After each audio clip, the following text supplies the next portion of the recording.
ఎక్కడ నీ కొడుకు? బయటికి రమ్మను. ఆడెక్కడ ఎందుకుంటాడు? వాడిని నాకు అమ్మేశావు. సుబ్రహ్మణ్యం ఫర్ సేల్ అంటే ఫ్యాన్సీ అమౌంట్ ఇచ్చుకున్నా. వాడు నా ప్రాపర్టీ. ఇండియాకి రాగానే నా ఇంటికే వస్తాడనుకున్నా, కానీ ఆ నా మనుషులు కొట్టి పారిపోయాడు. ఇంకా ఊరుకునే లేదు. రమ్మను రమ్మనాన్ని. అసలు నా కొడుకేగాడు. నా సంగతి పక్కన పెట్టు.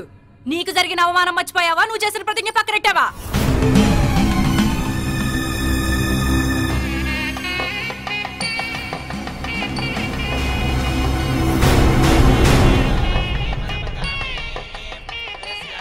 నమస్కారం. ఏంటో ఇన్నోవా పంపించారు, బెంచ్ కారు పంపిస్తారేమో అనుకున్నాను. అబ్బాయి వాడిపోయాడు చూసారా?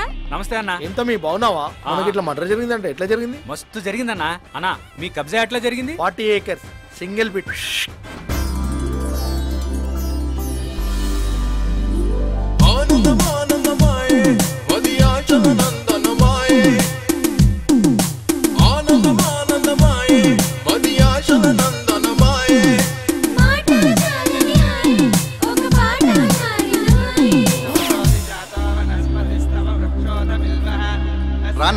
ఏం తమ్మి పైసా కట్నం వద్దన్నా, మీదికేం ధూళి పెట్టి కూడా రాసిస్తానా. అయినా సరే మా తమ్ముడిని వదిలి వానికి ఎవ్వనికో ఇచ్చి పెళ్లి చేస్తున్నావు. ఇదేమన్నా బాగుందా చెప్పు తమ్మి? నర్సింగన్న, ఈ పెళ్లి మా అయ్య కోరిక మీద చేస్తున్నా. చదువుకొని ఫారెన్ పోయే పోరగాడికి ఇచ్చి పెళ్లి చేయాలనేది మా అయ్య కోరిక. అంటే మావుడు ఫారెన్ పోడా? నెలకోసారి పోయొస్తాడు బ్యాంకాక్ మావుడు తెలుసా? పెళ్లికి వచ్చినోడికి 4 అక్షంతలేసి 4 ముద్దలు తినేళ్ళు. ఎందుకు ఇదంతా? వెళ్ళి పురుషత్తు కూర్చోపో. వెళ్ళన్నా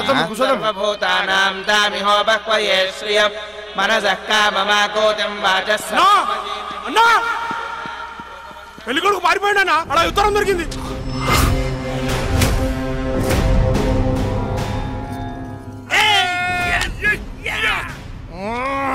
ఆ పంతులు చదవను.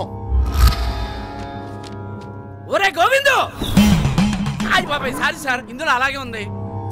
అసలు కత్తులు పట్టుకునే నువ్వు, కంప్యూటర్ పట్టుకునే నేను సంబంధం కలుపుకోవడం ఏంట్రా? ఏంటే మీ నాన్న చివరి కోరిక? అరే ఆడంటే ముసలోడు మైండ్ తొప్పి లాస్ట్ ఓవర్ లో ఇలాంటి కోరికలే కోరతాడు. మరి నీకేమైందిరా? మనం దేనికి పనికొస్తాం, దేనికి పనికిరాం ముందు మనకనే తెలియాలి కదరా. ఆల్రెడీ నువ్వు మా వాళ్ళని బెదిరించి ఈ ముహూర్తం పెట్టడం మూలంగా నా సాఫ్ట్వేర్ జాబ్ దొబ్బింది. నేను లేట్ గా అమెరికా వెళ్తున్నా. అక్కడ అంట్లు తోవైనా సరే నీకు ఇవ్వాల్సిన డబ్బులు నీకు ఇచ్చేస్తాను. అంతేకాని నీ చెల్లిని మాత్రం నేను పెళ్లి చేసుకోను. కాకపోతే నీలా నేను కబ్జాలు మర్డర్లు చేయను కాబట్టి కొంచెం టైం పడుతుంది. అప్పటి వరకు వెయిట్ చేయి.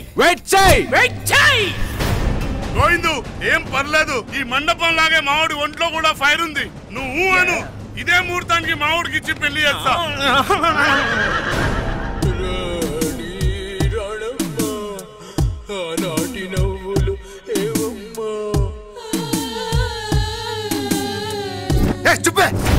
పార్వతమ్మా, ఇంత జరిగాక నేను వెనక్కి తగ్గలేదు.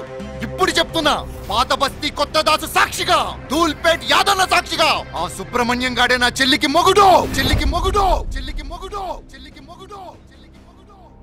పోయిందనుకున్న పరువు తిరిగి వచ్చింది గోవిందో. దాన్ని జాగ్రత్తగా పట్టుకుని నా దగ్గరే తీసుకునిరా. వాడిని మాట వింటాడా? వాడు తన తల్లి మాట అయినా వినడేమో కానీ ఈ పిన్ని మాట తప్పకుండా వింటాడు. వాడిని జాగ్రత్తగా తీసుకొచ్చే బాధ్యత నీది, దగ్గరుండి పెళ్లి జరిపించే బాధ్యత నాది. రండ్రా. అడు కర్నూలు సైడ్ పోయినా నేను చూసినా. అయితే మీరు అర్జెంట్గా కర్నూలు పోండి. ఎట్టి పరిస్థితుల్లో సుబ్రహ్మణ్యాన్ని వదిలేదు. ఆ గోవింద్ మళ్ళీ ఇంటికి ఎందుకు వచ్చాడు? డబ్బిచ్చినాడు ఎందుకు వస్తాడు?